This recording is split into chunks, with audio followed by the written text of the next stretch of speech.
देखिए, तो राष्ट्रीय आंदोलन हमारा चल रहा था और राष्ट्रीय आंदोलन की आपकी जो क्लास है उसमें हम आज आपके लेने वाले हैं भारत परिषद अधिनियम, जिसे मॉर्ले मिंटो सुधार अधिनियम के नाम से भी जानते हैं, 1909 ईस्वी का।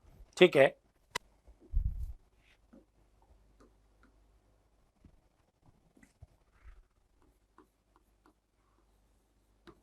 मॉर्ले मिंटो सुधार अधिनियम।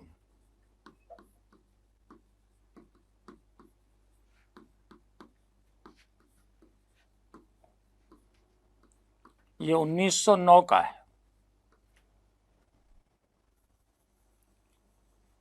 जो भारत परिषद अधिनियम आपके 1909 के रूप में जो जाना जाता है ना, वही है। अब देखिए, इसकी हम डिटेल में चर्चा नहीं करेंगे यहाँ पर क्योंकि संवैधानिक विकास का टॉपिक है ये, लेकिन राष्ट्रीय आंदोलन के संदर्भ में हम इसको देखना चाहें तो आपको ये देखना पड़ेगा कि भाई मुसलमानों के लिए पृथक निर्वाचन पद्धति को आपके इसी अधिनियम के अंतर्गत स्वीकार किया गया था और यहाँ से अंग्रेजों की फूट डालो राज करो की जो नीति है वो आपकी शुरुआत हो गई है।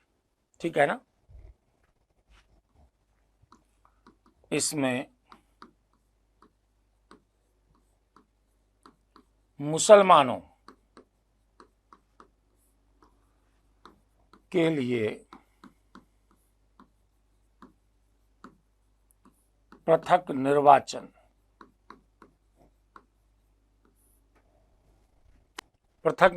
पद्धति को स्वीकार कर लिया गया।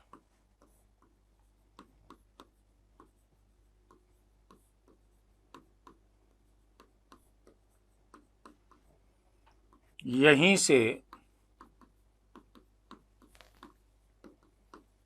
अंग्रेजों की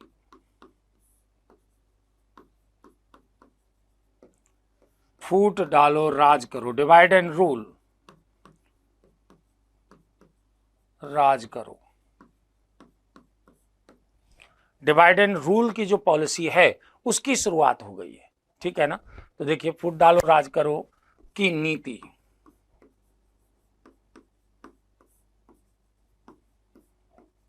की शुरुआत हुई।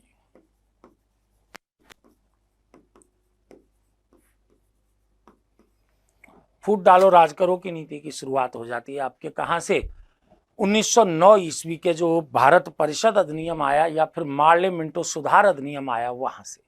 अब एक चीज देखिएगा, आप लोगों को कोई पृथक निर्वाचन पद्धति है, इसके बारे में आपके भारत सचिव मॉर्ले के क्या विचार थे। पृथक निर्वाचन पद्धति के बारे में भारत सचिव जो मॉर्ले हैं, देखिए भारत सचिव एक स्टेटमेंट आता है, हम विषदंत बो रहे हैं, हम विषदंत बो रहे हैं,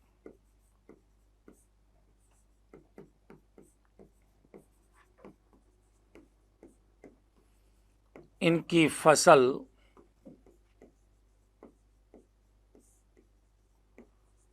कड़वी होगी,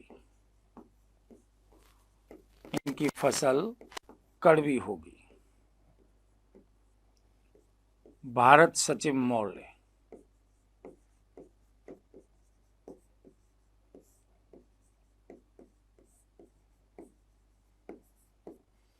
भारत सचिव मॉर्ले के द्वारा आपके जो इसकी पृथक निर्वाचन पद्धति है, ठीक है, पृथक निर्वाचन पद्धति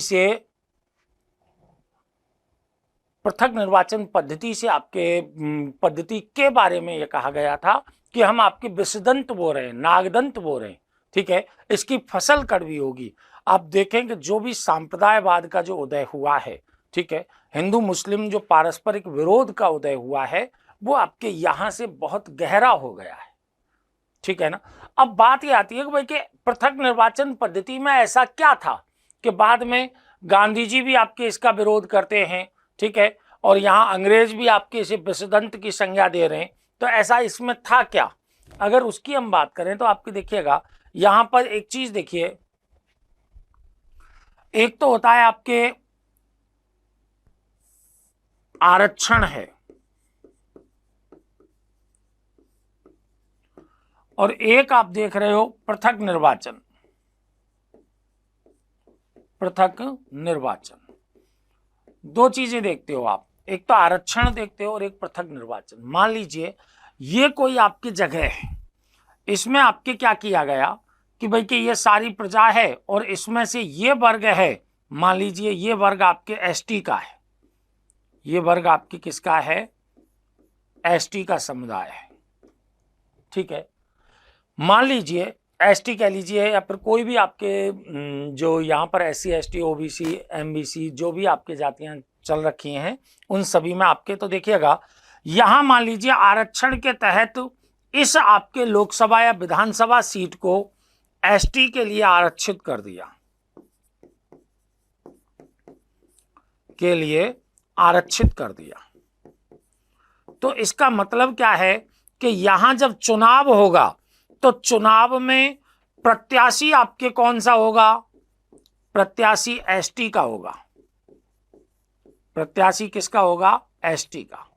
लेकिन वोटर कौन होंगे, वोटर होंगे सभी, वोटर होंगे सभी, ठीक है। ध्यान से सुनना आपके कि सामान्य आरक्षण जो वर्तमान में भारत में चल रहा है उसमें आपके अगर किसी सीट को आरक्षित किया जाता है किसी वर्ग विशेष के लिए तो वहां पर चुनाव में खड़ा होने वाला व्यक्ति तो आपके कौन होगा, उस आरक्षित वर्ग का होगा जिस वर्ग के लिए उस सीट को आरक्षित किया गया है, ठीक है ना।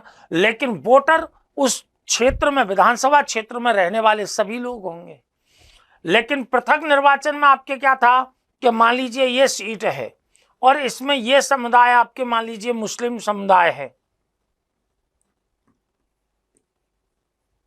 ये कौन सा समुदाय है, मुस्लिम समुदाय है, ठीक है।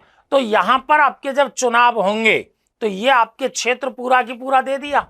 इस क्षेत्र में जब चुनाव होंगे तो चुनावों में आपके प्रत्याशी कहां से आएगा कि यहां से तो आएगा प्रत्याशी,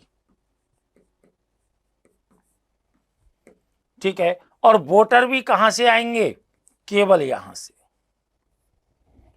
इस वर्ग के वोटों का कोई महत्व यहां पर नहीं होगा, ठीक है। ये जो यहां पर हैं इस वजह से आपके इसका विरोध हो रहा था कि फिर भाई कोई भी नेता हमारा आपके जो चुन करके आएगा वो आपके किसी भी व्यक्ति जो यहां से चुन करके आएगा पृथक निर्वाचन के माध्यम से उसको और लोग अपने नेता के रूप में क्यों स्वीकार करने लगे, क्योंकि जब उनको उन्होंने अपना मत ही नहीं दिया है, ठीक है, मत नहीं दिया है तो वो उसे नहीं चुनेंगे, ठीक है।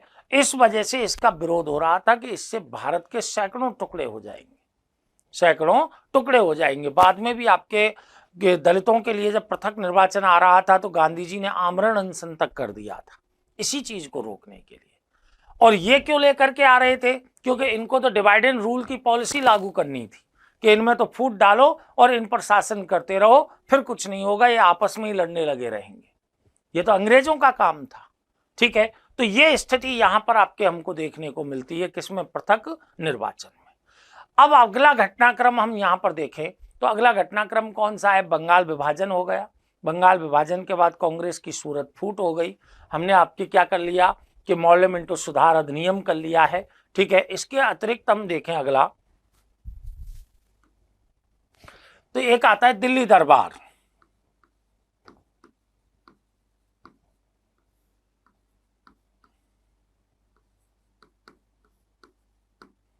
उन्नीस 1911 का।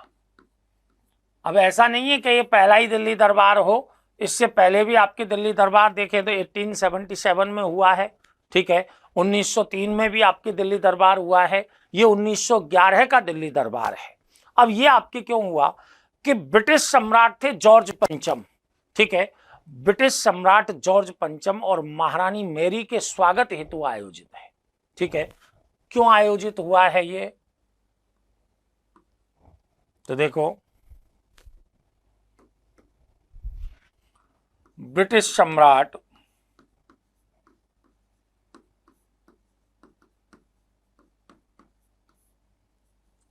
जॉर्ज पंचम व महारानी मैरी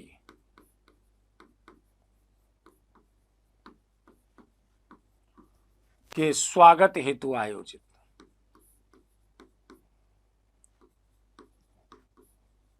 हेतु आयोजित। ये भ्रमण करने के लिए आए तो इनके स्वागत के लिए आपके कौन सा दिल्ली दरबार का आयोजन यहां पर किया जाता है।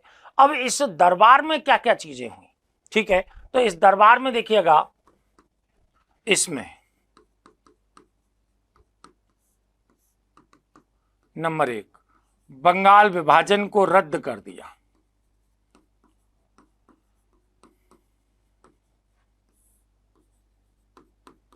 बंगाल विभाजन को रद्द कर दिया कि भाई जो बंगाल का विभाजन किया गया था अब वो आपके रद्द माना जाता है यहां से, ठीक है। कलकत्ता के स्थान पर दिल्ली को राजधानी बनाने का निर्णय भी लिया, ठीक है। दूसरा आपके निर्णय कौन सा है, कलकत्ता के स्थान पर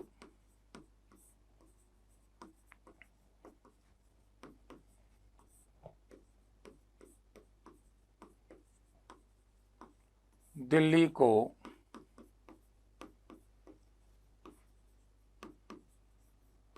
राजधानी बनाने का निर्णय।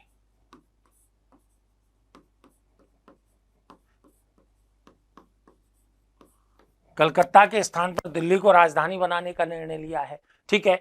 इसी आपके दरबार में यह भी घोषणा की गई कि जो आपके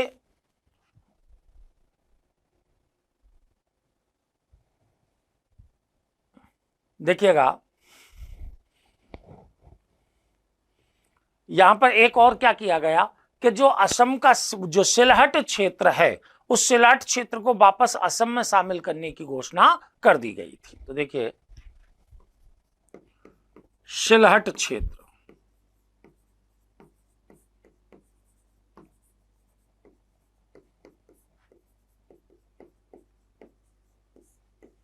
को असम में शामिल करने की घोषणा, सिलहट क्षेत्र को असम में शामिल होने की घोषणा इसमें कर दी गई थी। तो ये 3 आपके जो मेजर कार्य हैं वो हमें कहां देखने को मिले हैं, इस आपके दिल्ली दरबार में। अब देखिए दिल्ली दरबार में आपके किया, अब हुआ क्या कि यहां सम्राट ने ये घोषणा की, महारानी मैरी चली यहां से राजस्थान भ्रमण के लिए, और राजस्थान में आपके कहां आ गई, पुष्कर आ गई, पुष्कर झील आपके घूमने के लिए आ गई। पुष्कर जी आपके यहाँ पर तीर्थ स्थल के रूप में जाना जाता था। जब वहां पर आई तो उन्होंने देखा कि भाई पुष्कर झील है, वहां पर महिलाओं के लिए कोई विशेष व्यवस्था नहीं है, विशेष व्यवस्था नहीं है, इसलिए उन्होंने अपने जनाना घाट का एक निर्माण, महिलाओं के लिए घाट का निर्माण वहां पर करवाया, ठीक है, जिसे मैरी घाट के नाम से जानते हैं। जब गांधी जी का निधन हुआ था तो गांधी जी की कुछ अस्थियों को आपके पुष्कर झील में भी प्रवाहित किया गया था, इसलिए, और वो प्रवाहित की गई अस्थियां वो कहाँ से की गई थी, उसी जनाना घाट से की गई थी, मैरी घाट से की गई थी, इसलिए आजकल उस घाट को हम गांधी घाट के नाम से भी जानते हैं, ठीक है ना। तो देखिए यहां से महारानी मैरी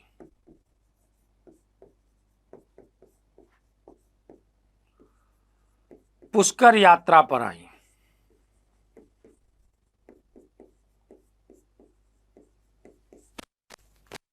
तथा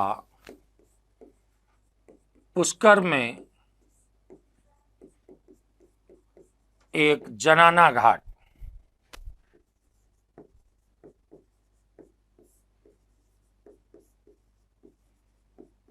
का निर्माण करवाया,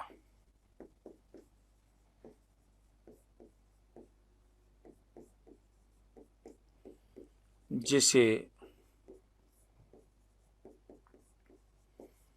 मैरी घाट व गांधी घाट के नाम से भी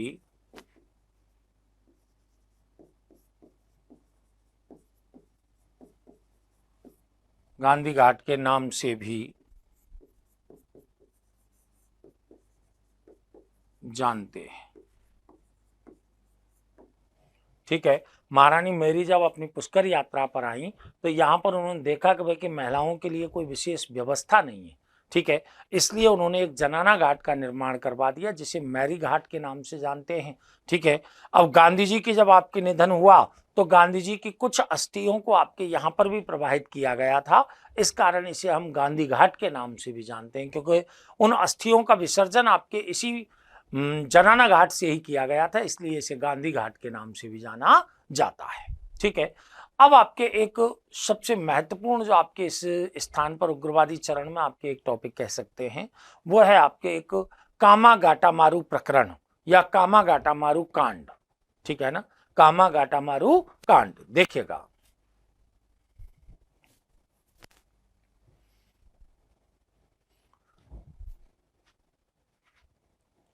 देखिए सालू जी, आपके आज तो आपके नहीं हो पाएगा ये, ठीक है ना, लेकिन कल से मैं आपके जो आगामी टॉपिक्स हैं उनका इंग्लिश वर्जन पहले से ही तैयार कर लूंगा और कल से आपके इनको करेंगे आपके।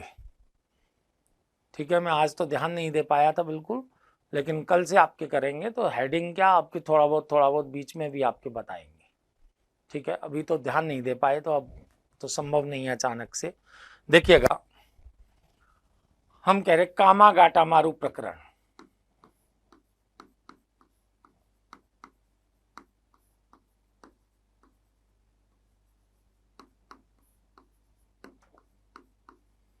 उन्नीस 1914 ईस्वी का, कब का है ये? 1914 ईस्वी का। अब देखिएगा, इसको सुनना आपको पहले, फिर आपके मैं लिखा दूंगा इसको कि कामागाटामारू कांड है। तो पहले तो आपके प्रश्न ये बनता है कि भाई कामागाटामारू में कामागाटामारू क्या है? तो कामागाटामारू एक जापानी जहाज का नाम है। कई बार एग्जामों में पूछा गया है कि कामागाटामारू है एक जापानी जहाज है। ठीक है, और यह घटनाक्रम कब हुआ है कि 1914 ईस्वी में हुआ है, 1914 ईस्वी में। अब ऐसा क्या हुआ आपके यहां पर? देखिए, हुआ क्या कि कनाडा में ऐसे भारतीयों के प्रवेश पर रोक लगी हुई थी जो सीधे भारत से नहीं आते थे। कनाडा में ऐसे भारतीयों पर रोक लगी हुई थी जो सीधे डायरेक्ट, अगर कोई भारत से जा रहा है तो स्वागत है आपके, उसको कोई नहीं रोकेगा, लेकिन कोई आपके आसपास के देशों से आपके, चाहे वो भारतीय है, कनाडा जा रहा है तो उन पर रोक लगी हुई थी।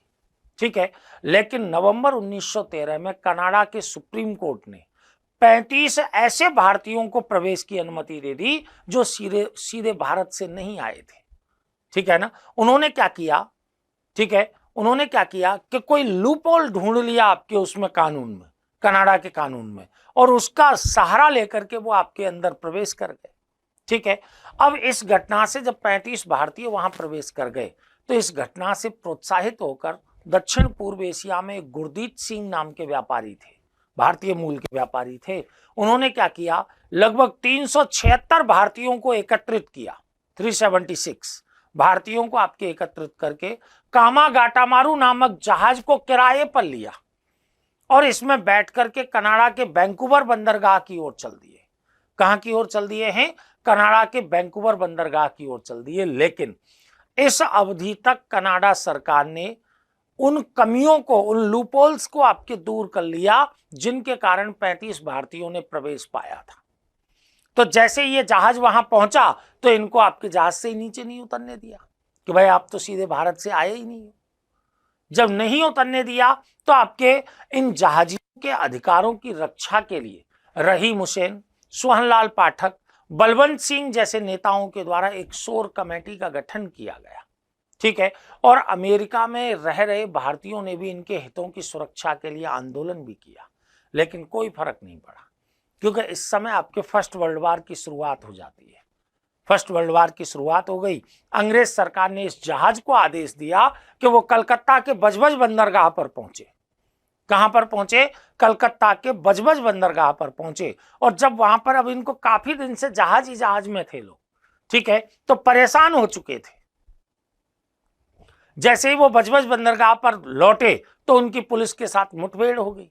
कहीं ना कहीं तो उनका फ्रस्ट्रेशन निकलना था, तो पुलिस के साथ हुई मुठभेड़ में लगभग 18 यात्री यहां मारे जाते हैं। यह घटना कामागाटामारू कांड के नाम से जानी जाती है। क्लियर हो गई होगी आपके संभवतः कि कामागाटामारू कांड आपके है क्या, कि भाई कि कनाडा में ऐसे भारतीयों के प्रवेश, देखिए कनाडा में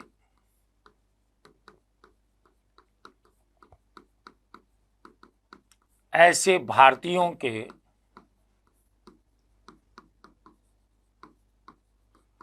प्रवेश पर प्रतिबंध था जो सीधे भारत से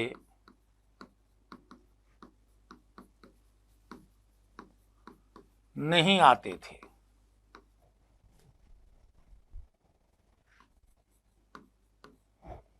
लेकिन नवंबर 1913 में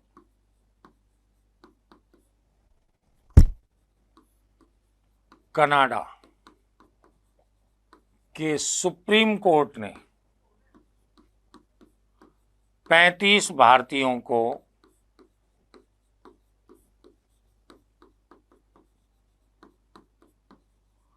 प्रवेश की अनुमति दी। प्रवेश की अनुमति दी।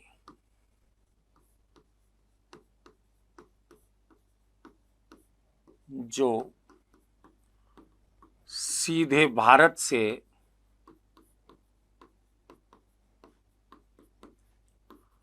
नहीं आए थे। पहली बात कि कनाडा में आपके ऐसे भारतीयों के प्रवेश पर आपकी अनुमति नहीं थी जो सीधे भारत से नहीं आते थे, अन्य देशों से आते थे, उनको कनाडा में प्रवेश नहीं मिलता था। ठीक है, लेकिन नवंबर 1913 ईस्वी में कनाडा के सुप्रीम कोर्ट ने 35 ऐसे भारतीयों को प्रवेश की अनुमति दे दी जो सीधे भारत से नहीं आए थे। ठीक है, तो देखिए इस घटना से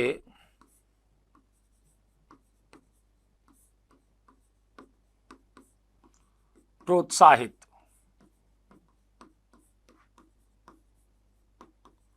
गुरदीप सिंह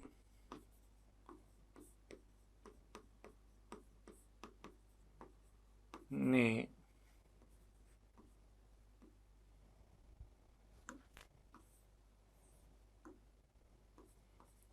दक्षिण पूर्व एशिया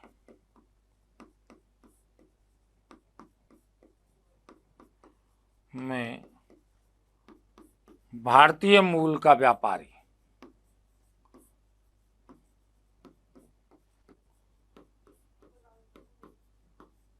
भाई आपको ये देखना है भाई गुरदीप सिंह कौन है। यहां पर कहीं गुरदीप सिंह मिलता है, कहीं गुरदत्त सिंह मिलता है नाम, तो उसमें ज्यादा दिक्कत नहीं है। गुरदीप सिंह ने 376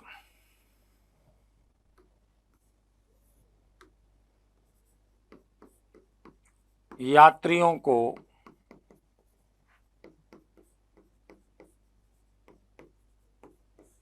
एकत्रित कर कामागाटामारू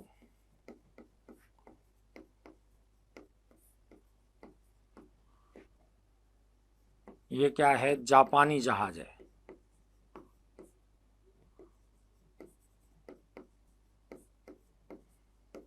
नामक जहाज को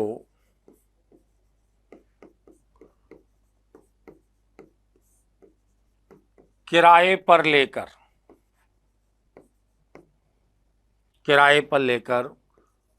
कनाडा के वैंकूवर बंदरगाह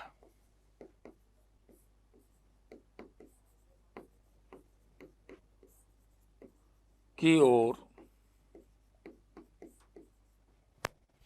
कनाडा के वैंकूवर बंदरगाह की ओर प्रस्थान किया।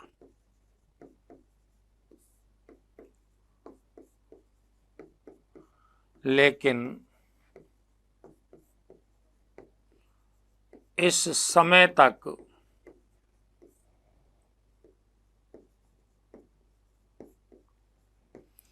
कनाडा सरकार ने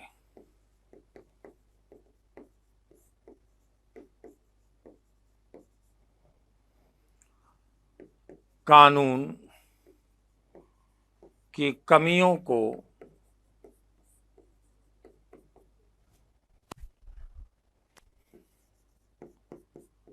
दूर कर लिया।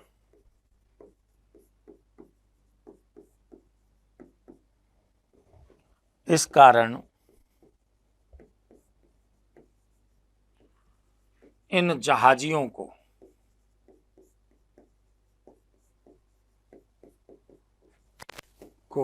बंदरगाह पर नहीं उतरने दिया।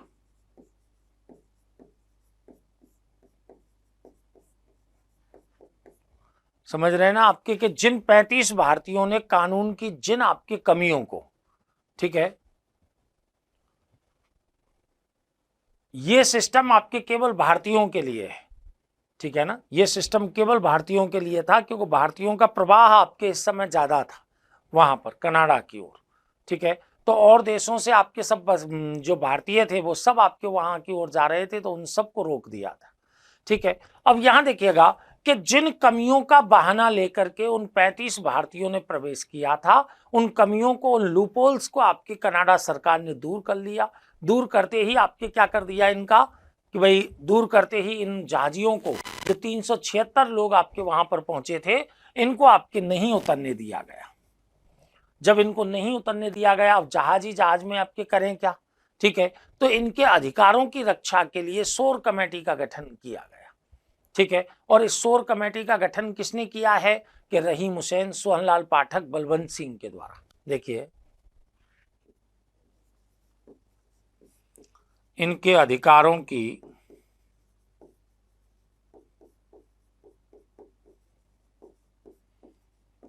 रक्षा के लिए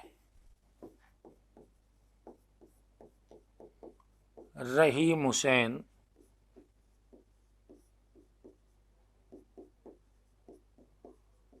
सोहनलाल व बलवंत सिंह ने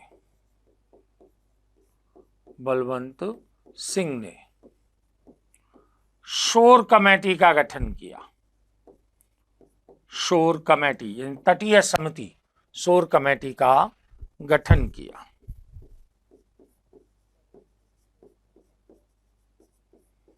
शोर कमेटी का गठन किया है। किसने किया है ये गठन?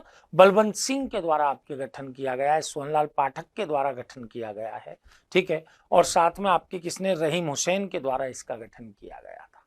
लेकिन मैंने बताया कि इन्होंने कितना ही जोर लगा लिया, इनको आपके फिर भी नहीं उतरने दिया गया यहां। अब इसी समय आपके क्या हो गया कि प्रथम विश्व युद्ध की शुरुआत हो गई।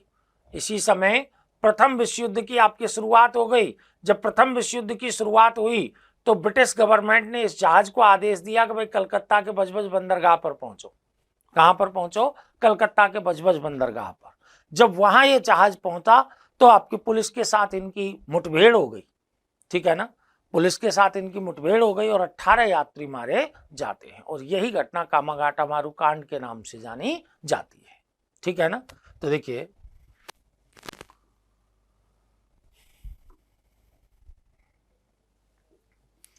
इस समय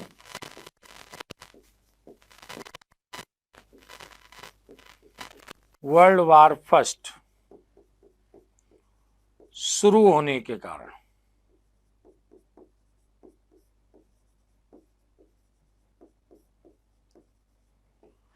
अंग्रेज सरकार ने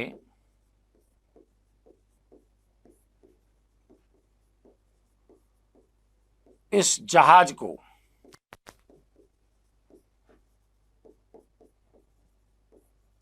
कलकत्ता के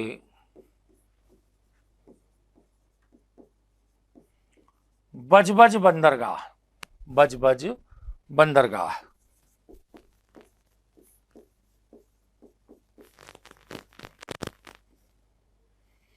पर लौटने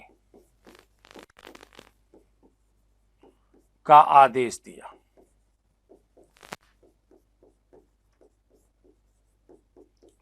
जहां पुलिस के साथ मुठभेड़ में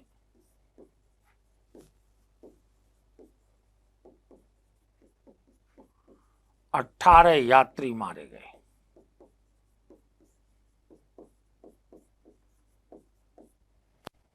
ये घटना आपकी किस नाम से जानी जाती है? कामागाटामारू कांड के नाम से जानी जाती है। इसमें आपको देखो क्या याद रखना है कि नवंबर 1913 में आपके कितने भारतीयों को सुप्रीम कोर्ट ने अनुमति दी थी? 35 भारतीयों को। जो प्रतिबंध कौन से भारतीयों पर था? जो सीधे भारत से नहीं आते थे। गुरजीत सिंह ने कितने भारतीयों को लेकर के प्रस्थान किया है? कि 376 को। कामागाटामारू है क्या? एक जापानी जहाज है। कामागाटामारू है क्या? एक जापानी जहाज है। साथ में शोर कमेटी का गठन किन्होंने किया है? रहीम हुसैन, सोहनलाल पाठक, बलवंत सिंह ने आपकी किसका गठन किया है? शोर कमेटी का। बजबज बंदरगाह कहां पर है? कि भाई कलकत्ता में है। बजबज बंदरगाह कहां पर है? कलकत्ता में। इन सारे प्रश्नों को आपको यहां पर याद रखना होगा और इसमें से सामान्यतः आपके प्रश्न आता ही रहता है आपके कामागाटामारू कांड से। हालांकि आज तक जो प्रश्न इसमें से मुख्य तौर पर आया है वो यही आया है कि कामागाटामारू है क्या? कि एक जापानी जहाज है। एक जापानी जहाज है। आज तक आपके यही प्रश्न यहां पर पूछा गया है। ठीक है ना? तो देखिएगा अब नेक्स्ट आपके हम टॉपिक इसमें करें तो अगला आपके हमारा अधिवेशन आता है कांग्रेस का लखनऊ अधिवेशन। कांग्रेस का लखनऊ अधिवेशन 1916 ईस्वी में आपके लखनऊ अधिवेशन हुआ है। देखना कि तिलक, बाल गंगाधर तिलक को हमने कल ही भेजा था 6 साल की जेल में। ठीक है ना? अब वो जेल की सजा पूरी करके वापस लौट रहे हैं। तो उन्होंने देखा कि भाई राष्ट्रीय आंदोलन है वो तो आपके बिल्कुल गतिहीन हो चुका है। राष्ट्रीय आंदोलन बिल्कुल गतिहीन हो चुका है। उदारवादी और उग्रवादी दोनों अलग अलग दिशाओं में जा रहे हैं। तो उन्होंने देखा भाई राष्ट्रीय आंदोलन को नई ऊर्जा अगर देनी है तो इसके लिए कुछ ना कुछ तो करना पड़ेगा। तो एनी बेसेंट और तिलक दोनों इस प्रयास में लग गए कि किसी ना किसी प्रकार से ये उदारवादी और ये उग्रवादी यानी कि ये नरमपंथी और ये गर्मपंथी दोनों आकर के एक हो जाएं, एक ही जगह पर बात करें, क्योंकि मूल मुद्दा तो समान है, केवल विचारगत भिन्नता ही तो है। टारगेट तो समान है, केवल तरीकों में ही तो भिन्नता है। इसलिए तिलक और एनी बेसेंट के प्रयासों से नरम पंथियों और गर्म पंथियों में समझौता हो गया। दूसरी बात, 1906 में मुस्लिम लीग का भी गठन हो चुका था। 1906 ईस्वी में मुस्लिम लीग का भी गठन हो चुका था। तो वहां पर देखें आप 1906 में मुस्लिम लीग के गठन में क्या हुआ था कि भाई मुस्लिम लीग का जब गठन हुआ तो मुस्लिम लीग अपनी अलग बंसी बजा रही थी, कांग्रेस अपनी अलग बंसी बजा रही थी। तो यहां पर मुस्लिम लीग को भी उनके साथ लाए जिससे कि एक आंदोलन का जनाधार तो बढ़े। ठीक है, इसलिए आपके लीग में और कांग्रेस में यहां पर समझौता हो गया और मुस्लिम लीग की जो एक आपकी मांग थी कि कांग्रेस पृथक निर्वाचन की मांग को स्वीकार करे। ठीक है, तो कांग्रेस ने यहां पर जो लखनऊ समझौता किया उसमें पृथक निर्वाचन की मांग को आपके स्वीकार कर लिया और लीग ने कांग्रेस की उत्तरदायी शासन की मांग को स्वीकार कर लिया। यहां से कांग्रेस की लीग के प्रति तुष्टीकरण की जो नीति है उसकी शुरुआत हो जाती है। कांग्रेस की लीग के प्रति जो तुष्टीकरण की नीति है उसकी शुरुआत हो जाती है। कहां से शुरुआत हुई है वो? कि लखनऊ पैक्ट से आपके आरंभ हो जाती है और भविष्य में जाकर के यही आपके जो तुष्टीकरण की नीति है ये भारत के विभाजन के लिए जिम्मेदार साबित होती है। भारत के विभाजन के लिए जिम्मेदार साबित होती है। ठीक है ना? अब आपके एक बात देखिएगा कि लखनऊ पैक्ट के तुरंत पश्चात एक 19 सूत्रीय ज्ञापन तैयार किया गया था जिसमें आपके क्या बात कही गई कि भारत को अविलंब स्वशासन प्रदान किया जाए। अब दोनों बोल रहे हैं, मुस्लिम लीग भी बोल रही है, कांग्रेस भी बोल रही है। ठीक है ना? उदारवादी भी बोल रहे हैं, उग्रवादी भी बोल रहे हैं। ठीक है, क्या बोल रहे हैं? 19 सूत्रीय ज्ञापन तैयार किया गया जिसमें आपके उन्होंने क्या बोला कि भाई अविलंब आपके भारत को स्वशासन प्रदान किया जाए, प्रांतीय विधान परिषदों का विस्तार किया जाए, गवर्नर जनरल की परिषद का विस्तार किया जाए और इनमें निर्वाचित सदस्यों की संख्या में वृद्धि की जाए। ये नहीं कि विस्तार कर दें और मनोनीत सदस्यों की संख्या बढ़ा दें, इसमें निर्वाचित सदस्यों की संख्या में वृद्धि करनी है। ठीक है, अब ये बात तो आपके उन्होंने की, बाल गंगाधर तिलक और एनी बेसेंट ने, लेकिन तिलक चाहते थे कि किसी ना किसी प्रकार से राष्ट्रीय आंदोलन को तो संचालित किया जाए। इसके लिए कि जब तक राष्ट्रीय आंदोलन कोई यानी राष्ट्रीय कांग्रेस कोई धारा नहीं पकड़ लेती है तब तक के लिए जनता की एनर्जी को बरकरार रखने के लिए जागरूकता फैलाने के लिए बाल गंगाधर तिलक और एनी बेसेंट के द्वारा, बाल गंगाधर तिलक और एनी बेसेंट के द्वारा किसकी शुरुआत की गई? होम रूल आंदोलन की शुरुआत की गई। होम रूल आंदोलन की शुरुआत की गई।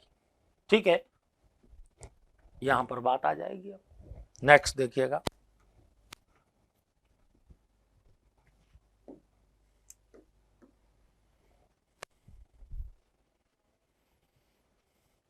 देखिए तुष्टीकरण का मतलब मैं हिंदी में ही समझा देता हूं, अंग्रेजी में तो प्राची जी आपकी मैंने बताया ना, कल से आपके अंग्रेजी में बोलेंगे इनको हम।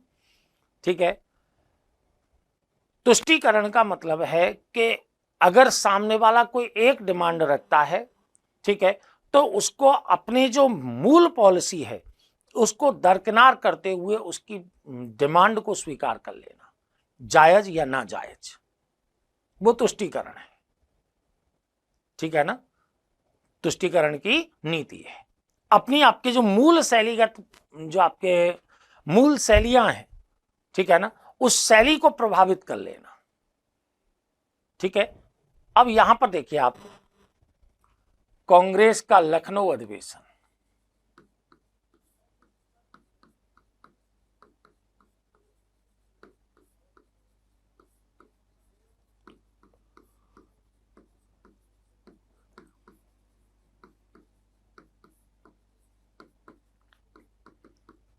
कब हो रहा है? 1916 ईस्वी में।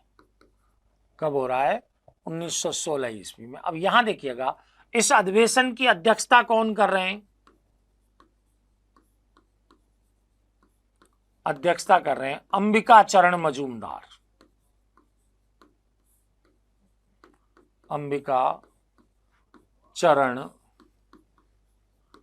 मजूमदार अध्यक्षता कौन कर रहे हैं? अंबिका चरण मजूमदार, 1916 के आपके किसकी? लखनऊ अधिवेशन की। अब इसमें दो काम आपके मेजर रूप से हुए हैं। एक तो आपकी क्या है? नरमपंथी व गरमपंथी में समझौता। याद रखना, नरमपंथी यानी उदारवादी, गरमपंथी यानी उग्रवादी, दोनों में आपके क्या हो गया? समझौता। और किसके प्रयासों से? तिलक व एनी बेसेंट के प्रयासों से। तिलक व एनी बेसेंट के प्रयासों से।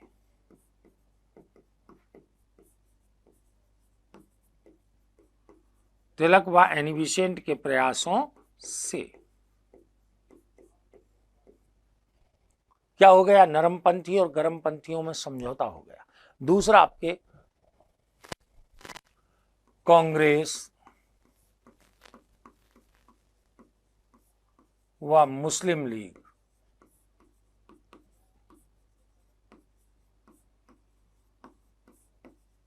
में लखनऊ समझौता। लखनऊ समझौता, इसको लखनऊ समझौता नाम दिया गया है। ठीक है, इसमें क्या किया? देखो, कांग्रेस ने लीग की पृथक निर्वाचन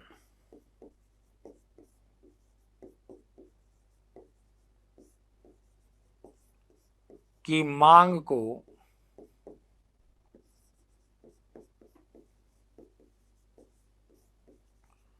स्वीकार कर लिया।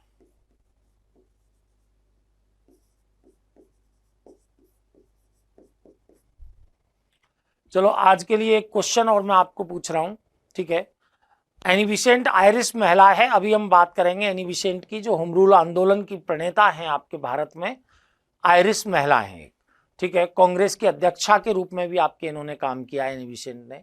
आज के लिए एक प्रश्न आपके अभी कमेंट करके आप बताइएगा कि महात्मा गांधी का, मोहनदास करमचंद गांधी का राष्ट्रीय आंदोलन में प्रवेश किस वर्ष हुआ? छोटा सा सिंपल सा क्वेश्चन है, आप लोग कमेंट करके बताइए, तब तक आपके मैं इसको कंप्लीट करता हूं कि कांग्रेस ने लीग की पृथक निर्वाचन की मांग को स्वीकार कर लिया। लीग ने कांग्रेस की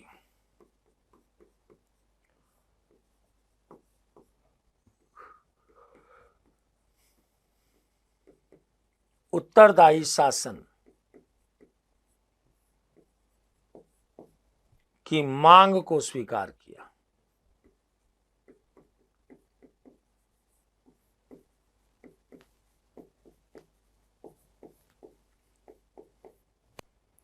कांग्रेस ने लीग की उत्तरदायी शासन की मांग को स्वीकार कर लिया है। आंदोलन भी बताना है, बताइए आपके कि भाई कि किस आंदोलन के तहत किया है, कौन सा आंदोलन उन्होंने किया था, यानी कि वर्ष और आंदोलन। गांधी जी का राष्ट्रीय आंदोलन में प्रवेश किस वर्ष कौन से आंदोलन के माध्यम से हुआ। ठीक है, अब यहां पर देखिए हमने बताया कि लखनऊ अधिवेशन की अध्यक्षता अंबिका चरण मजूमदार कर रहे हैं। इसमें आपके नरमपंथी और गर्मपंथियों में समझौता हो रहा है। इसमें कांग्रेस व मुस्लिम लीग के मध्य लखनऊ पैक्ट हो रहा है। लखनऊ पैक्ट में आपके क्या हो रहा है,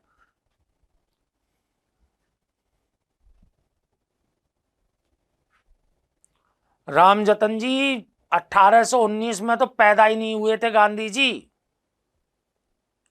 अरे थोड़ा सा सोच के लिखा करो भाइयों। 1924, 1819 पैदा ही नहीं हुए इतने में। 1917 चंपारण, 1916 चंपारण, सही जा रहे हैं सब, बढ़िया है।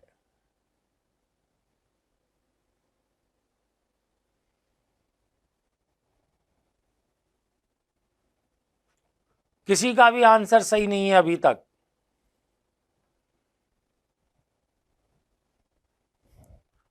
तो देखिए ये हमारा आपके कौन सा अधिवेशन हुआ है, कांग्रेस का लखनऊ अधिवेशन हुआ है 1916 ईस्वी का। ठीक है, अब हम आपके बात करते हैं कि भाई कि हमने क्या बताया कि बाल गंगाधर तिलक क्या चाहते हैं कि किसी ना किसी प्रकार से राष्ट्रीय आंदोलन है वो गतिमान बना रहे। अब गतिमान इस समय कैसे हो, गतिमान बिल्कुल आपके रामजतन जी बिल्कुल सही बात है आपकी, रॉलेट एक्ट, लेकिन वो 1819 का नहीं 1919 का है, 1919 का है।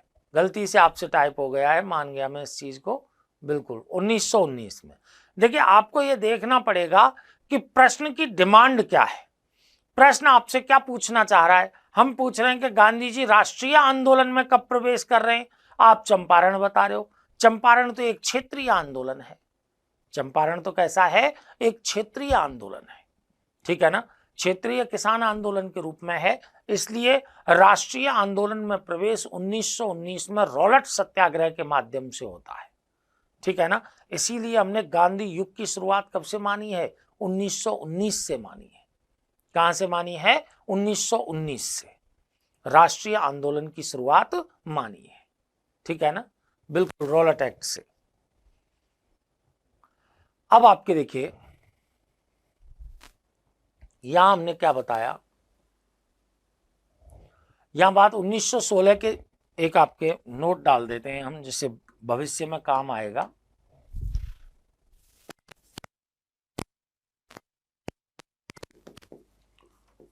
उन्नीस सौ 16 ईस्वी के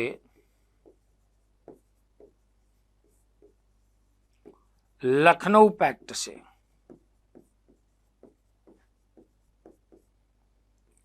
कांग्रेस की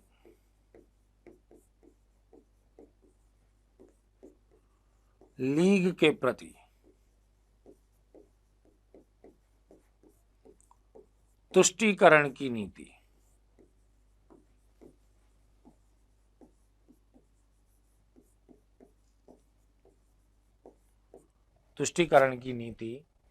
की शुरुआत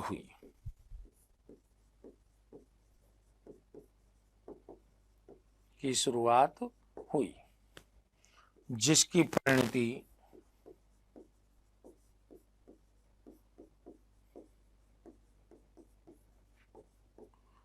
भारत के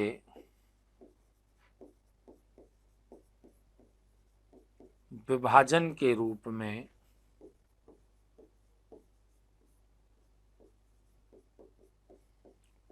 सामने आती है।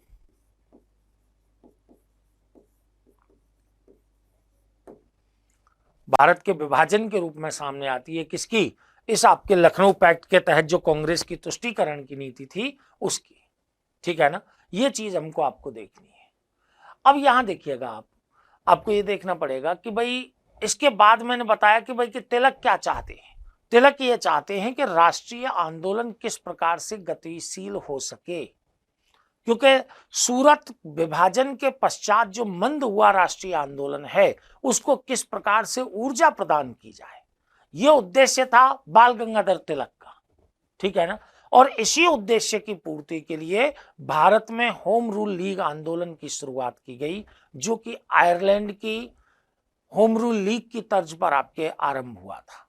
ठीक है, खुद एनी बेसेंट एक आयरिश महिला थी। ठीक है, इन एनी बेसेंट के द्वारा आपके यहाँ पर होम रूल लीग आंदोलन की शुरुआत की गई थी। आयरलैंड में होम रूल आंदोलन के प्रणेता कौन थे? कि प्रणेता वहां पर रेडमंड को माना जाता है। किसको माना जाता है? रेडमंड को। ठीक है, तो देखिए होम रूल आंदोलन,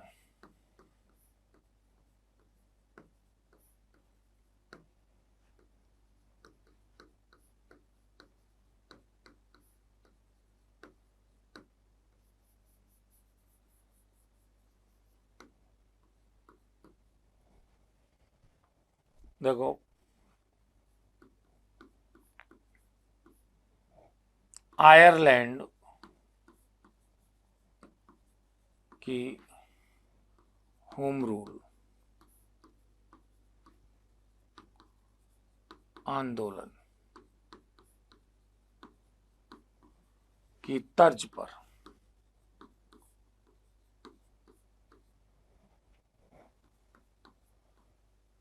राष्ट्रीय आंदोलन को ऊर्जा प्रदान करने हेतु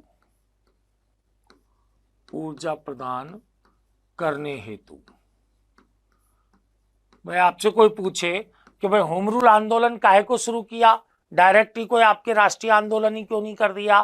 क्योंकि क्योंकि सूरत कांग्रेस के पश्चात राष्ट्रीय आंदोलन अपनी ऊर्जा खो चुका था। अब उसको पहले एनर्जी देने की आवश्यकता थी।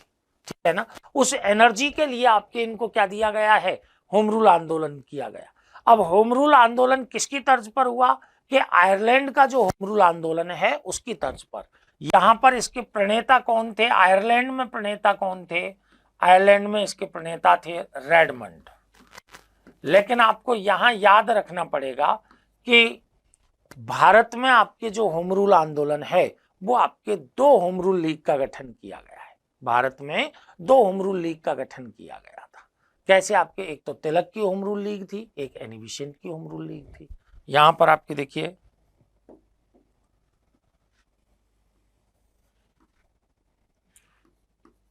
तिलक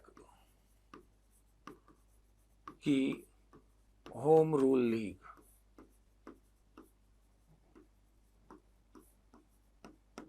तिलक की होम रूल लीग और एक एनी बेसेंट की होम रूल लीग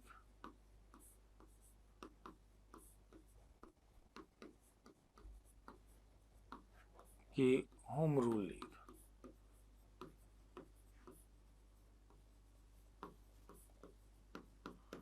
अगर आपको घटनाक्रम को आरोही अवरोही क्रम में लगाने के लिए पूछे ना, तो याद रखना होम रूल आंदोलन पहले है, उसके बाद लखनऊ कांग्रेस है। होम रूल आंदोलन पहले है, उसके बाद क्या है? लखनऊ कांग्रेस है। ये याद रखना है। ठीक है ना, क्योंकि लखनऊ कांग्रेस तो दिसंबर 1916 में हो रही है, ये अप्रैल 1916 में ही आपके गठित हो चुका है, बेलगांव कर्नाटक में आपके। ठीक है, तो यहां देखो पहले इसकी गठन अप्रैल 1916 Belgaum Karnataka.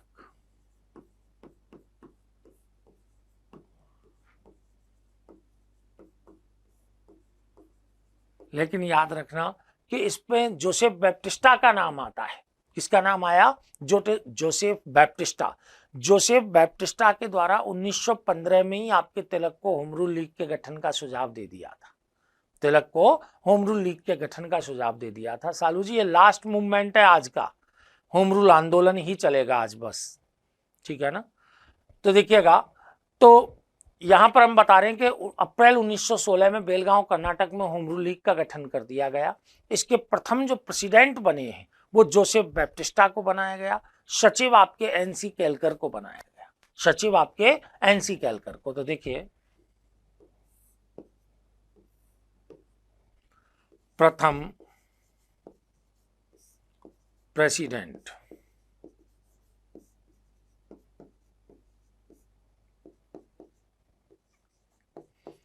Joseph Baptista,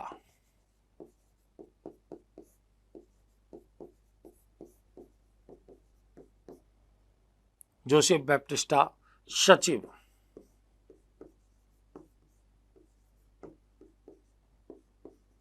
NC Kelkar,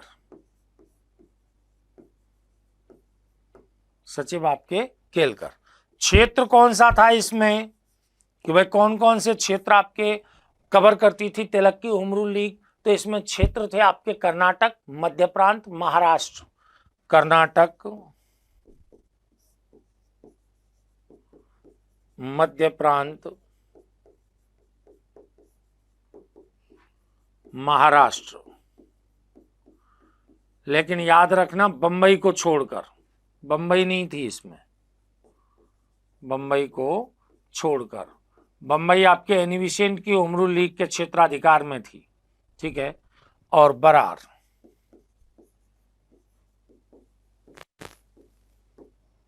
ठीक है। इसके क्षेत्र कौन से हो गए हैं यहाँ पर? कर्नाटक हो गया, मध्य प्रांत हो गया, महाराष्ट्र हो गया, लेकिन बंबई को छोड़ करके है महाराष्ट्र, ठीक है। और आपके बरार का क्षेत्र हो गया, ठीक है। 1916 ही है, अप्रैल 1916 में आपकी तिलक की होम रूल लीग का गठन किया गया है। और आपके यहाँ पर सितंबर 1916 में किसका? एनी बेसेंट की होम रूल लीग का गठन किया गया है, ठीक है। क्षेत्र की बात हुई आपके यहाँ। और देखिएगा,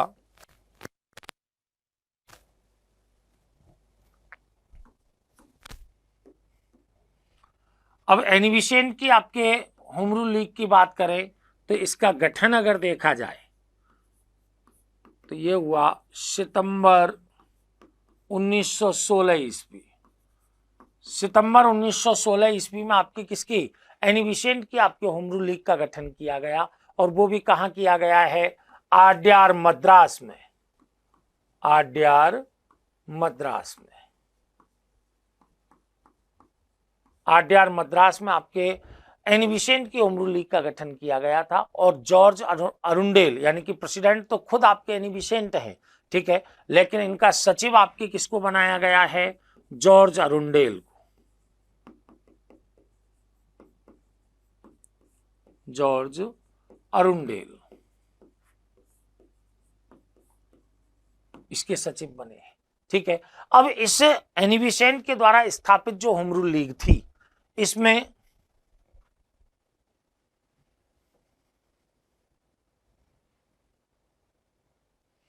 देखिए प्रज्ञा जी कल से करेंगे, ये मैं तुष्टीकरण की नीति अपना रहा हूं बार बार बार बार।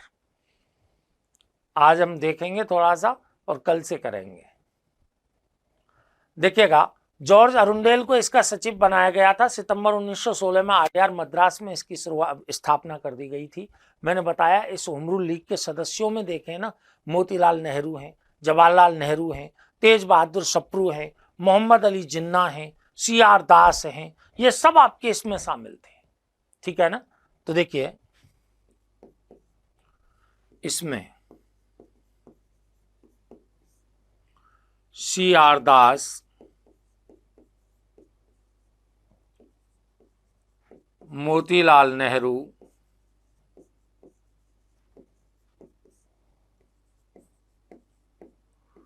जवाहरलाल नेहरू,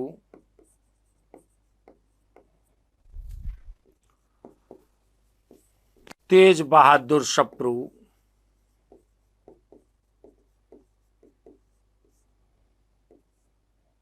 भूलाभाई देसाई,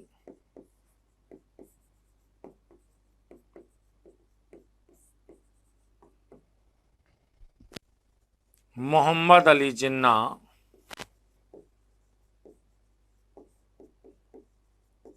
मोहम्मद अली जिन्ना शामिल थे।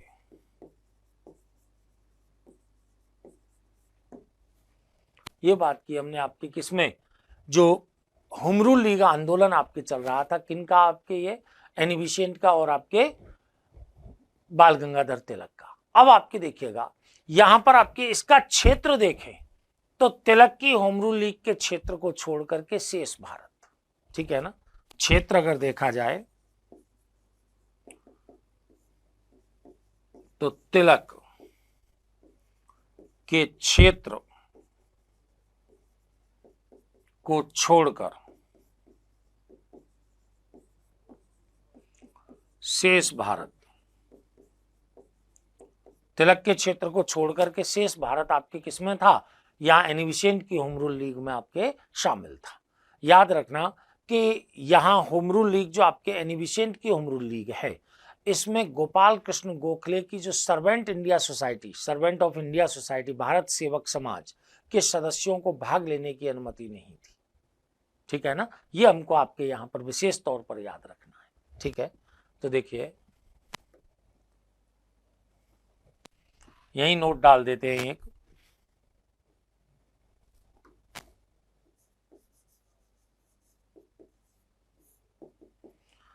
एनी बेसेंट की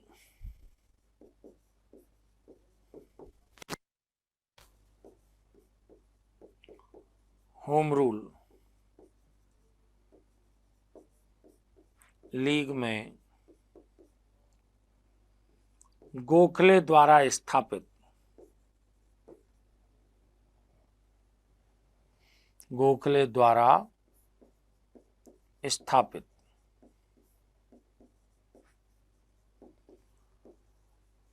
सर्वेंट ऑफ इंडिया सोसाइटी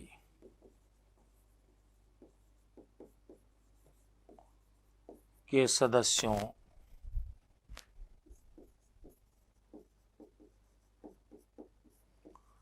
को शामिल होने की अनुमति नहीं थी,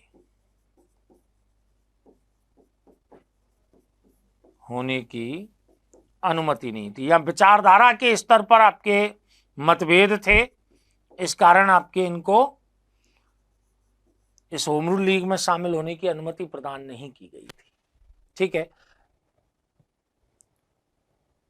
देखिएगा तो यहां पर हम क्या करें कि एनी बेसेंट की होम रूल लीग में गोखले द्वारा स्थापित servant of India society, Bharat सेवक समाज, ठीक है, इनके सदस्यों को आपके शामिल होने की अनुमति नहीं थी, बाकी के आपके लोगों को शामिल होने की अनुमति यहां थी। अब देखिए दो चार प्रश्न आप देखें कि एनी बेसेंट की होम रूल लीग की सर्वाधिक शाखाएं मद्रास में थी, इसकी सर्वाधिक शाखाएं कहां पर थी, सर्वाधिक शाखाएं मद्रास में, सर्वाधिक शाखाएं आपके कहां पर थीं, मद्रास में। किसकी, तिलक, जो एनी बेसेंट की होम रूल लीग थी। आपको यह भी याद रखना है कि बाल गंगाधर तिलक के द्वारा जो स्थापित होम रूल लीग थी उसकी 6 शाखाएं थी। क्या थी? 6 शाखाएं। बाल गंगाधर तिलक ने स्वशासन की मांग को भाषाई आधार पर प्रांतों के गठन और क्षेत्रीय भाषा में शिक्षा दिए जाने से आपके रोका था, ठीक है ना। प्रांतों का गठन कैसे किया जाए, भाषाई आधार पर किया जाए, स्वशासन की मांग आपके रखी, ठीक है, क्षेत्रीय भाषा में आपके शिक्षा देने से भी इन्होंने रोका था। होम रूल लीग के माध्यम से इन्होंने आपके छुआछूत, जाति प्रथा विरोधी आंदोलन भी संचालित किए थे, किन्होंने, बाल गंगाधर तिलक के द्वारा आपके संचालित किए गए थे, ठीक है। अब यहां पर याद रखना कि 1916 का जो लखनऊ अधिवेशन है, 1916 का जो लखनऊ अधिवेशन है उसमें एनी बेसेंट और बाल गंगाधर तिलक दोनों की होम रूल लीग के द्वारा आपके भाग लिया गया था। बाल गंगाधर तिलक ने सदस्यों को अधिवेशन तक ले जाने के लिए एक ट्रेन भी चलाई थी, स्पेशल ट्रेन चलाई, जिसे होम रूल स्पेशल के नाम से जाना गया है। किस नाम से जाना गया था? होम रूल स्पेशल के नाम से जाना गया था, ठीक है। तो यहां आपके ये चीजें इसके अंतर्गत आती हैं जो आपके होम रूल आंदोलन है, ठीक है। अब इसमें आप ये कह सकते हैं कि भाई के एनी बेसेंट हैं, उन्होंने होम रूल आंदोलन के प्रचार प्रसार के लिए कॉमनवेल्थ, न्यू इंडिया नामक समाचार पत्रों का संपादन किया है। ठीक है, कॉमनवेल्थ नामक समाचार पत्र में तो इन्होंने आपके होम रूल की विस्तृत व्याख्या प्रस्तुत की है। ठीक है, अब यहां पर दिक्कत क्या होती है कि जो एनिविसेंट हैं ये 1919 के तहत आपके मॉन्टेग्यू घोषणा के तहत जो सुधार लाए जा रहे थे, उन सुधारों के कारण सरकार की समर्थक बन जाती है। ठीक है, और उधर आपके जो बाल गंगाधर तिलक हैं वो इंडिया अनरेस्ट के लेखक थे, एक वैलेंटाइन सरोल। वैलेंटाइन सरोल पर मुकदमा करने के लिए लंदन चले जाते हैं। ठीक है, इस कारण 1918 तक ये होम रूल आंदोलन है ये भी गतिहीन हो जाता है।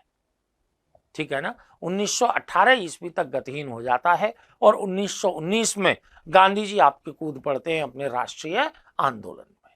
ठीक है, ये चीज आपको याद रखनी है। इनमें एनिविसेंट हैं, 1917 का जो आपके राष्ट्रीय कांग्रेस का कलकत्ता अधिवेशन हुआ था उसमें आपके एनिविसेंट के द्वारा अध्यक्षता की गई थी।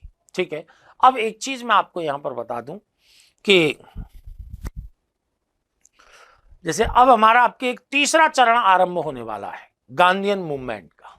ठीक है, एक तो आपके सभी से निवेदन है कि एक तो कल की जो हमारी क्लास है उसको कोई भी आपके स्टूडेंट मिस नहीं करेगा। ठीक है ना, जो भी काम है उसको पहले ही कर लीजिएगा। पूरा की पूरा नेशनल मूवमेंट हमारी कल की क्लास पर डिपेंड रहेगा। ठीक है ना, गांधीयन मूवमेंट है वो गांधी जी की पॉलिसियों को हम आपके कल बताएंगे आपको कि क्या सत्याग्रह होता है, क्या आपकी उनकी पॉलिसी आंदोलन के संदर्भ में रही है।